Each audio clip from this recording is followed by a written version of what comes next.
The Art Director's Debrief, Number 2, The Making of a Madman, Anatomy of an Obsession. He arrives at the University of Ingolstadt, a world of structured, sober science that initially disappoints him. His two professors represent the two paths before him. Monsieur Krempe is a man of pure, uninspired fact. He dismisses Victor's alchemical heroes as nonsense, and in so doing, he almost extinguishes Victor's passion. But then comes Monsieur Waldman. Waldman is a masterful, charismatic speaker. He bridges the gap between Victor's old romantic dreams and new scientific possibilities. He praises the alchemists as men of genius who laid the groundwork, and he presents modern chemists as the true inheritors of their grand ambition. Waldman does something far more dangerous than Krempe. He validates Victor's ambition. He tells Victor that the disciples of modern science can perform miracles, that they can command the thunders of heaven and mock the invisible world.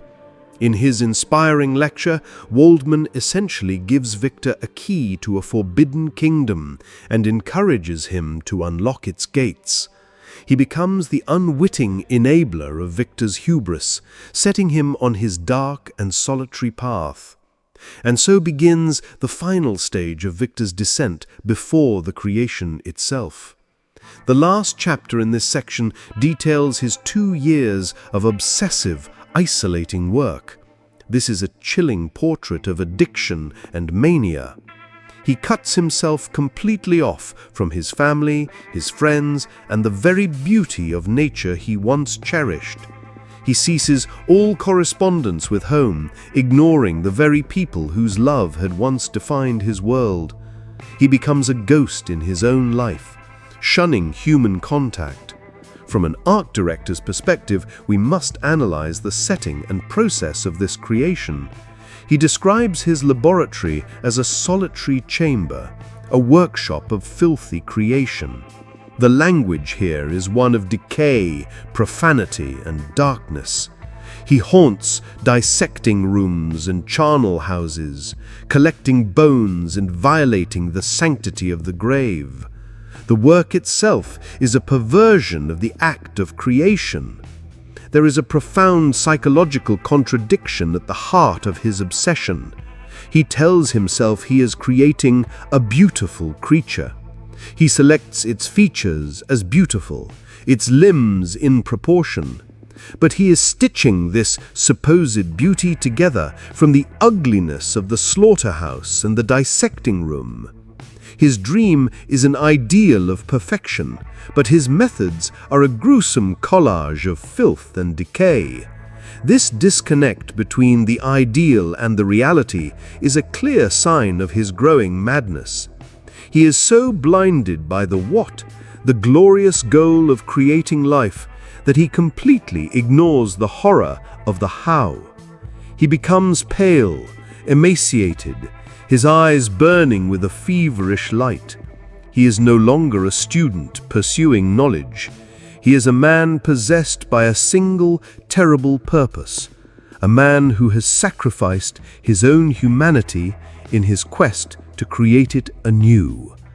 By the end of these chapters, the physical monster has not yet been born, but the psychological monster within Victor Frankenstein has already taken full control. He is a hollowed-out vessel, ready to pour his obsession into his creation, unaware that the moment of his greatest triumph will also be the moment of his eternal damnation. The question is not if he will succeed, but what the price of that success will be. The Art Director's Debrief, Number 2, The Making of a Madman, An Anatomy of an Obsession. Hello, and welcome back to the Emotive archive. We all know the iconic image: a stormy night, a laboratory, and a monstrous creature brought to life. But in today's deep dive, we will not focus on the creation, but on the creator. We will rewind time, back before the horror to ask a fundamental question. How was this monster maker himself made? How does a brilliant young man, born into an idyllic paradise of love and privilege, become a secretive, obsessive figure willing to transgress the very boundaries of nature? This is a psychological autopsy of Victor Frankenstein's mind, a look into the anatomy of his ambition and the seeds of the tragedy that was sown long before his creature first opened its eyes.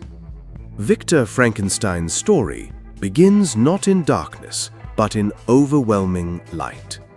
His childhood in Geneva is a study in romantic idealism. He is the cherished son of doting, benevolent parents, showered with affection. He has the angelic Elizabeth, his more-than-sister, a symbol of domestic purity and beauty. And he has the loyal Henry Clerval, a friend who represents the noble, poetic soul of humanity. He is raised in a protected bubble of perfection. But it is within this very perfection that Mary Shelley, with her characteristic genius, plants the seeds of his downfall. Having never known true hardship or disappointment, Victor develops an inflated sense of his own capabilities and a passionate, unchecked temperament. He is not taught the crucial lessons of limitation, patience, or humility.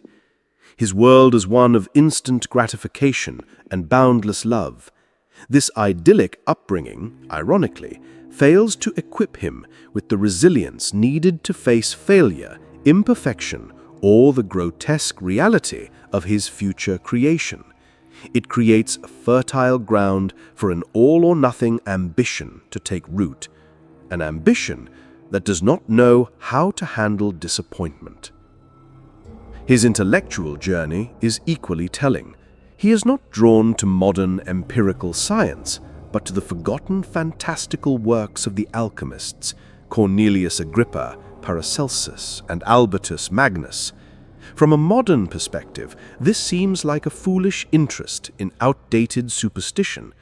But from a psychological and artistic point of view, this is a critical detail. The alchemists were not just scientists, they were seekers of ultimate power. They wanted the philosopher's stone and the elixir of life. They wanted to command nature, not merely understand it. Victor is not drawn to the patient, methodical work of a chemist. He is drawn to the godlike power of the magician.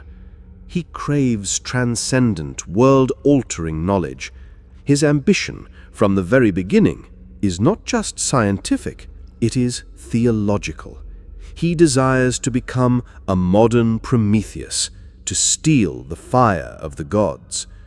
The famous scene of the lightning bolt destroying the oak tree is the moment these two worlds collide. Witnessing the raw, destructive power of electricity, Victor's faith in the old magic is shattered, but his ambition is merely redirected. He now sees a path to achieve his godlike goals through the tangible, powerful tools of modern science. The death of his mother, Caroline, upon his departure for university, is arguably the most significant psychological catalyst in his early life. It is his first true, profound encounter with the finality and injustice of death. He describes it as the first misfortune of my life and omen of my future misery. This trauma, I argue, is what transforms his intellectual curiosity into a desperate personal crusade. His ambition is no longer just about glory or knowledge for its own sake. It becomes a deeply personal war against death itself. He states his ultimate goal is to banish disease from the human frame and render man invulnerable to any but a violent death. This is not the voice of a dispassionate scientist. This is the voice of a young man trying to conquer the force that took his mother from him. His scientific quest becomes a deeply flawed, obsessive attempt to overcome his own feelings of grief and powerlessness.